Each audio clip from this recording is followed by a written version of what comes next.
Pro Group Management. Workers' comp that works for you. Welcome to Nevada Newsmakers. On the broadcast today, a very lively discussion with an all-pundit show with Don Tatro, Warren Hardy, and Mary Lau. It's all coming up next on an all-new Nevada Newsmakers. Hello, is this D&D Roofing? Yes, it is. How may I help you? You did such a great job on my roof. May I speak to the owner? I am an owner. Oh, can I speak to your supervisor? Sure. How may I help you? I love your work. May I speak to the owner? I am an owner. We're all owners. Well, that's why at D&D we work so hard to keep your home safe and sound. Oh, no wonder. D&D Roofing and Sheet Metal. Local, employee-owned, here for you. Retail's impact on Nevada's economy? Enormous. 8,600 businesses, large and small, employing 145,000 workers. And last fiscal year, retail paid tax on nearly $60 billion in sales. We're the Retail Association of Nevada. We support retail, we help it grow, and we mean business. RANNV.org. Take a look at Pro Group Management and see how your workers' comp requirements can be met head-on. By taking a proactive approach, Pro Group can assure that your company is meeting or exceeding state and federal standards. As you move forward in your industry, Pro Group moves with you, simplifying regulatory tasks, clearing the way so you can get the job done and look to your future success. Pro Group Management. Workers' comp that works for you. Early in the morning or throughout the night, professional truck drivers are on the job, serving you, safely moving freight that's crucial to our economy. From the oldest industries to our newest innovators, from the exotic to the everyday, trucks are everywhere, moving everything. Never afraid to embrace a future that makes Nevada and our nation stronger. Trucking moves America forward. This is Nevada Newsmakers with host Sam Shad, a no-holds-barred political forum. Now, from the Nevada Newsmakers broadcast headquarters, here is Sam Shad. And back on Nevada Newsmakers, we've got an all-pundit show going today with Don Tatro, the CEO of the Builders Association of Northern Nevada, former State Senator Warren Hardy, and Mary Lau, the President and CEO of the Retail Association of Nevada. And so let's start out with former State Senator Warren Hardy. Pleasure to have you on the program, sir. So we are staring down the barrel of another special session, and my first question to you is, do you really think we need a special session for the topics that we are going to be dealing with?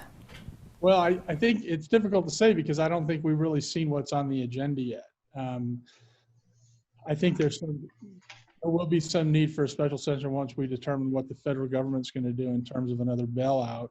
But at this point, I think it's early. I know there are things that the legislature would like to address. Whether we can fully address those in a special session is another question, whether they ought to wait till the regular session. In other words, can we do justice to a conversation about a new tax source or even removing the exemptions on the mining tax? I think that takes the kind of deliberation that would normally occur during a special session. Social justice reforms. I think the state can be proud of the work we did in the last session and Assemblyman Speaker Frierson's bill. I think there should be more conversation about the good work that the legislature did there. So, the question is, can we really do justice in a special session to some of these, what I would call very weighty issues? And that's difficult to say. Mary, there was a lot of brouhaha about the fact that this last special session took 12 days and perhaps shouldn't have taken that long. But on the other hand, should we be dealing with such weighty issues in a special session rather than something that needs to be done in a very timely fashion? Shouldn't these kind of issues be discussed in the interim and then dealt with during the regular session? Yeah, absolutely should have been discussed during the interim, especially when mining came forward and volunteered to prepay and then figured out a way to prepay that didn't penalize the state or local governments, because the last time they stepped forward, they just wrote the check and all of a sudden the price of gold dropped. And they had to, I think, Warren, didn't they have to take it off their taxes? They continually didn't collect taxes to make up for what was prepaid. I don't think the state wrote him a check back. But I mean, it has to be carefully done. And when you've made that deal, then the other thing was pure punishment, and it should have been, and it's placating actually to their very progressive base. And that's what took so long. Warren, do you want to respond to Mary on that? I don't recall either. I don't recall what happened there either. It's been. I know we were upside down with them because gold is a commodity and it fluctuates. So. Right, and at this point in time, we're sitting at gold being at the highest price it's been in ever. It's a record high, over $1,800, and that is not a good sign, considering that people go to gold when things are bad economically. Don, your thoughts on whether we should be dealing with such weighty issues as criminal and social justice policy in a special session rather than discussing it in the interim and then coming with a plan to the legislature in a regular session? I think that the legislators are answering to a large constituency that's not willing to wait for the regular session. But as long as, like you said, we're going to be looking at various other things, I don't mind the conversation going on during that time. But to think that we're going to completely overhaul these different departments and funding sources would be very difficult to say in a special session setting.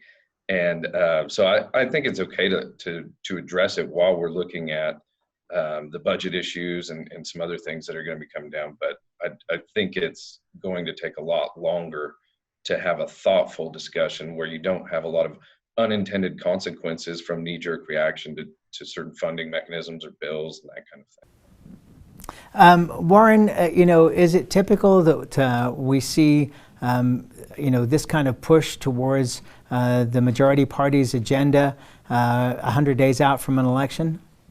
Well, I think the majority party always takes advantage of the fact that they're a majority party.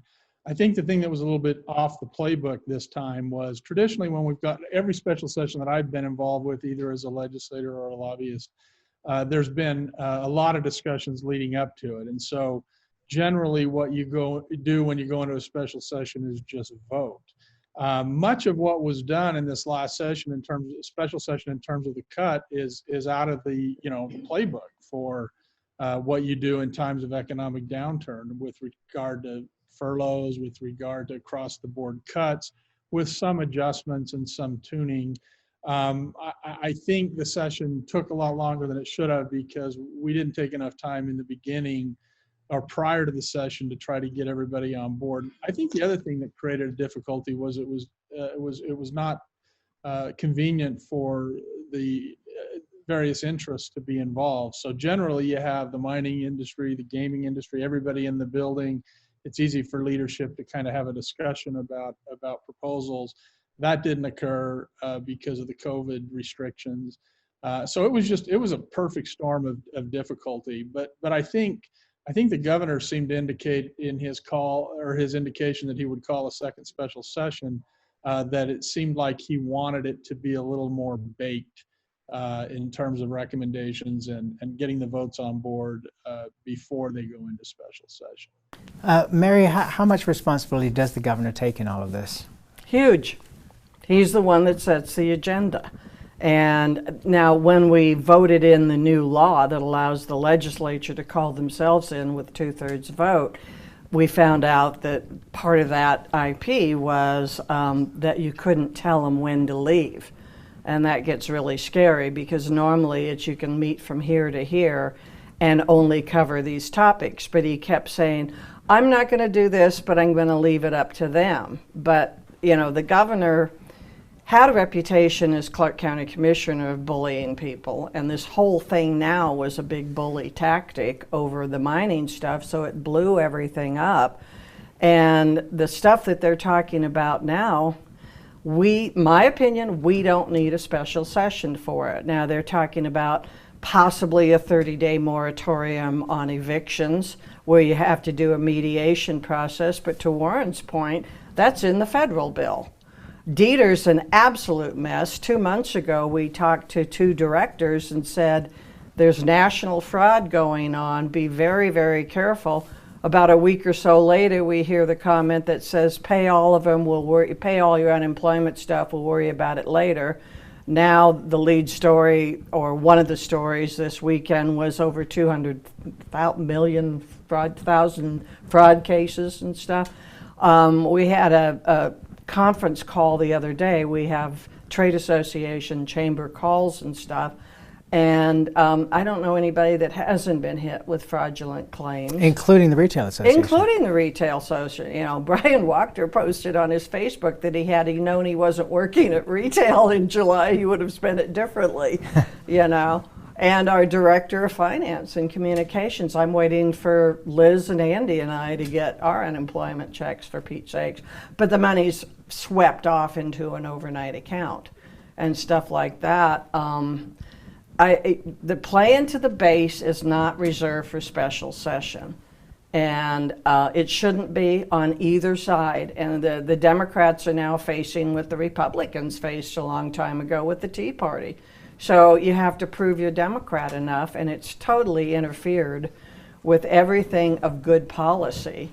And you can't do police reform and social reform during this time because they haven't even had time to really consider what it is, and public opinion's turning all over the country now. Maybe it's not something you want to move on that quickly. And then you come down to even the election stuff. How do you verify those signatures? And if you pay attention in New York, there's still 60,000 votes that are not counted in 2 districts because there's no way to know when those ballots came in. Don, you know, are you looking at a situation, as we've seen with the Republicans for so long, of where if you're not conservative enough, if you're considered, you know, to use the term a rhino, that you're going to have a primary opposition? Are you seeing that coming on the Democratic side as well now? That if you're not progressive enough? I think that's been going on for quite some time.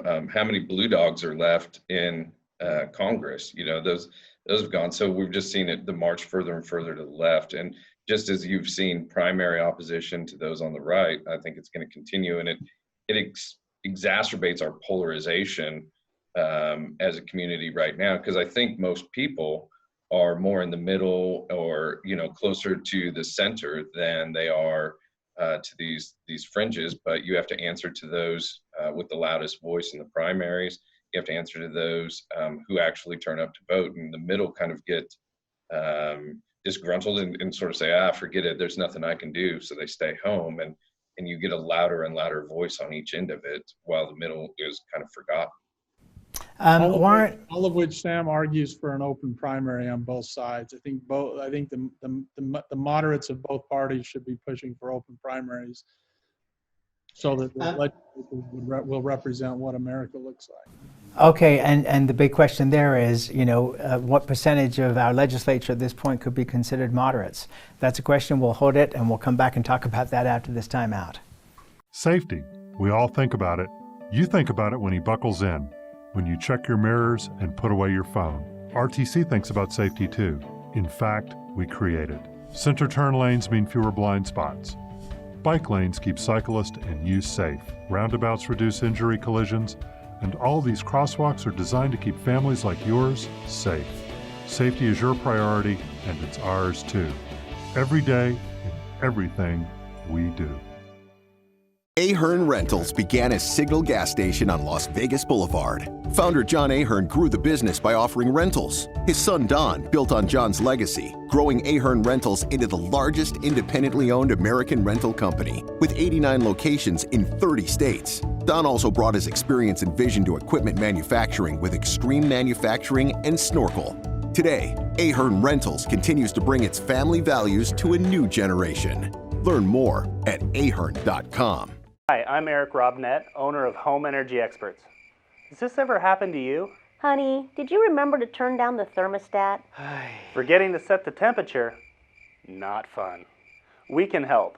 Our new smart thermostat keeps the temperature set for your comfort all by itself. I'm feeling hot now.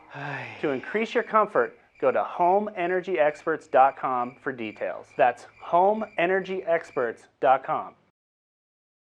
The signs and symptoms of cataracts can start out small with subtle changes in your vision. So don't wait. Be proactive and take your vision into your own hands. If you're experiencing the onset of cataracts or just have questions, contact your eye care professional or call Eye Care Associates of Nevada today. Dr. Hiss has years of experience specializing in the surgical correction of eye disorders and has completed over 84,000 vision correcting procedures. At Eye Care Associates of Nevada, we'll change the way you look at the world. This is Nevada Newsmakers.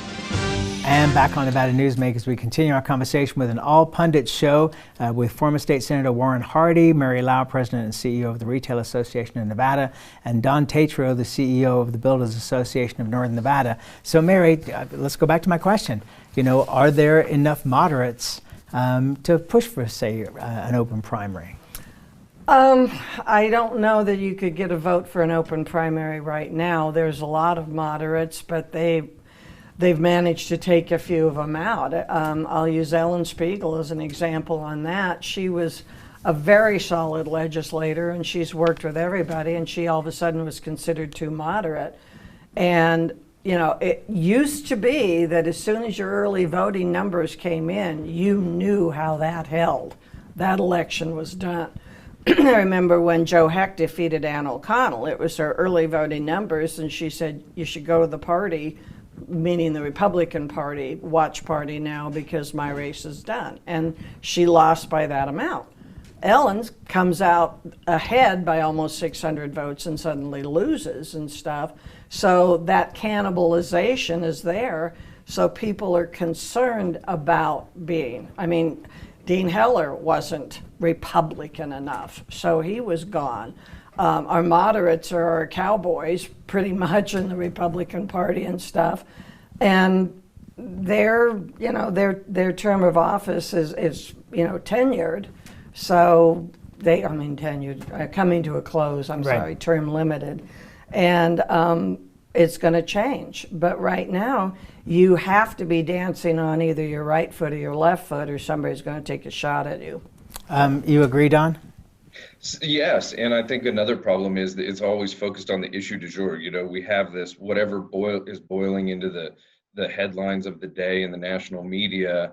It becomes the only issue people are voting on, whether it was when Dean Heller in the last election, the Republicans left him because he didn't take the right votes on healthcare or was trying to work a deal. These single issues rise to the top rather than looking at a record over time. And so you suddenly get just vitriolic rhetoric from whatever side saying they're not doing enough of this or that. And it really takes the legs out from under somebody who has a history of finding good compromises or working well with others to get things done. It's no longer about getting things done. It's about just carrying the flag, whether you win or lose. And Warren, is this a situation where Twitter and Facebook and other social media are driving the train rather than, our general advertising that we've thought of for years? Yeah, no, that's a new dynamic that's interesting that gives certainly those fringe on both the left and the right. But this is a case where the solution's the victim of the problem. Because in order to get change, in order to go to an open primary where you have a shot at electing what we're calling moderates in the primaries, you've got to convince the parties to make the change. And as long as the far left and the far right, both of whom don't want open primaries because it takes away their power, it's a difficult issue. So you just simply have to go to a vote of the people on it and help the people understand it. Twitter is feeding into that. Twitter is feeding into the dynamic that the far left and the far right are sort of running the show. So again, the solution's a victim of the problem because the folks that are pushing for change are the far right and the far left of both parties. That makes it difficult. All right, let's take a break. We'll come back more with our all-power pundit here after this timeout. Dimitri Prine here for Design Outdoor. At Design Outdoor, we specialize in all hardscapes, pavers, and walls you'll need for everything, from wonderful small yards to full-blown outdoor living. And we only refer the best contractors to make your vision a reality. Our store and backyard are located at 11600 South Virginia, just north of DeMonte Ranch Parkway. Visit designoutdoor.com or call us at 851-9499. I'm men's rights attorney Marilyn York, and because I represent men in all family law matters, women often call me gender traitor, woman hater, and even disgusting. So why represent men and target myself with these offensive monikers? It's simple. Children with fathers in their lives are 6 times less likely to drop out of school, 15 times less likely to go to prison, and 5 times less likely to commit suicide. So ladies, you can hate me, but please love your children more than you hate their fathers. Hi, I'm Dave Newman. Remember me? I used to be the house detective, and now I'm a realtor, full-time at RE/MAX Realty Affiliates. A lot of people ask me, how's the market? You know what? It's fantastic. If you're even kicking around the idea of buying or selling, give me a call. Let's talk about it. Call me at RE/MAX Realty Affiliates and just ask for the guy who used to be the house detective, Dave Newman. As you know, Reno is booming. Toll's development company is helping it grow with insightful design and development, building community with every project, adding beauty, adding excitement, emphasizing our shared humanity. Reno is becoming bigger. Toll's development is helping it become better, more livable, more enjoyable. To learn more, go to tollsdevelopment.com. tollsdevelopment.com. This is Nevada Newsmakers. And back on Nevada Newsmakers, we continue our conversation with Mary Lau, Don Tatro, and Warren Hardy. So one of the big issues, it seems, Mary, that's come up now is, how we vote in this upcoming election. The Secretary of State has made her point that she wants it to be an in-person voting situation, but lots of people are concerned that it's going to be an all-mail ballot. Where do you sit on this? I'm more for in-person, like we talked about earlier. Because they're prepaid and the post office doesn't stamp those, you don't know when those ballots come in. You don't know if they were posted after the close of the polls and when you're supposed to have them in. You're relying on somebody in an overtaxed bureaucracy to date stamp them when they come in, and the verification of the signature process is extremely cumbersome. And there's a fear factor out there. It didn't seem to suppress voting because we had a good turnout in the primary, but your signature is on the front of an envelope now, so if anybody wants to just take pictures of signatures for a while and commit fraud, and don't tell me fraud doesn't happen, let's go back to Dieter again. There's too many loopholes, too many problems, and you can responsibly keep your polls open longer.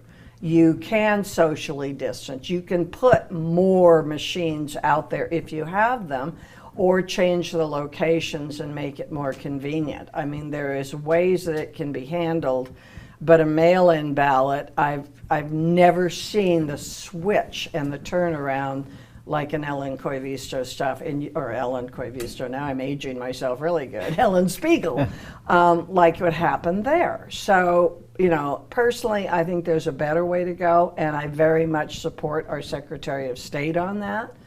And the other stuff is just, it's a talking point. Okay, Warren, I just wanted to ask you this. And I'm not disagreeing with Mary, I'm just making a point that most of the people who work at polling stations are senior citizens, retirees who come out to help with this. They would also be the people most likely to be affected by COVID in a bad way. Do we need to get others to be volunteers to be a part of this system if we're going to do in-person voting and keep it healthy? Well, certainly the COVID-19 situation is forcing action on this in some way. I agree with everything Mary said in terms of whether mail-in voting at this point is a good idea. That's an idea that needs to be further developed. It probably needs technology that we don't currently have in order to be effective. However, the other side of it is what you just pointed out. I think democracy is not easy. I think democracy is not cheap. If we need to hire people to take those positions so that the senior citizens and others that generally volunteer can stay safe, I think that's something we should consider doing. The other thing I would point out is I think at some level we just have to figure out how to coexist with this virus. We can't shut the economy down again. So we need to take measures to figure out how to coexist with it. And I think we're doing that. I think there's very, very high level of compliance with the masks. I haven't seen anybody outdoor without a mask in a long time. That, to go to complete mail-in voting prematurely, I think is a mistake. Okay, Don, you get the last 30 seconds on this one. I agree, and I know that it's difficult too to change the ship's direction here with the county in Washoe County for the registrar. It's tough to come up with new polling places, businesses willing to have people come in. So to stick with what we've kind of had in a hybrid model, I agree that we have to make adjustments for COVID and what's going to happen there. And I'm for paying for poll workers to come in. I think the real question we're coming down to with everything in local governments and any government is how do we pay for all of these things now? These adjustments we have to make. And that is that's where we got to leave it. That's the biggest question of all is where is all this money going to get paid for? Yeah, amazing. It comes from the CARES Act, but then where's that? Eventually the bill comes due for somebody. For somebody, yes. Hopefully our great grandchildren, which we probably won't know. I'm just kidding there. That's where we've got to leave it. Thank you all very much. A spirited discussion. We'll be right back. A bird's eye captures its surroundings at different heights. At Brian Culpa Photography, we can make your imagination soar over buildings, parks, cityscapes, and beyond. Brian's images tell the story and get the job done. If you need a new perspective to tell your story, contact Brian today. Brian Culpa Photography. Experience the bird's eye view at brianculpaphotography.com. Hi, my name's Marilyn Miner, and I'm sure you'd agree that Nevada's a very special place to live. I was born here, and my husband and I have raised our family here. I feel it's a privilege to live and work in the Truckee Meadows. I especially enjoy helping my clients reach their real estate goals. Sometimes the smallest details provide the greatest satisfaction. I'd be complimented to talk to you about your next move. Call Marilyn Miner at Dixon Realty, 742-1280, or log on to marilynminer.com. Safety. We all think about it. You think about it when he buckles in, when you check your mirrors and put away your phone. RTC thinks about safety too. In fact, we create it. Center turn lanes mean fewer blind spots. Bike lanes keep cyclists and you safe. Roundabouts reduce injury collisions, and all these crosswalks are designed to keep families like yours safe. Safety is your priority, and it's ours too. Every day, in everything we do. Pro Group Management is the place where companies can find workers' comp solutions that are designed to meet their specific business requirements. As regulations evolve, Pro Group takes a proactive approach to clear the path to make sure your business stays ahead of the curve. Knowing your workers' comp program is optimized, you can focus on other important matters related to your growing business. Pro Group Management, workers' comp that works for you. You can now watch Nevada Newsmakers on YouTube. Just go to YouTube and search for Nevada Newsmakers and become a subscriber. We'll see you on the next broadcast. Thanks for watching and listening.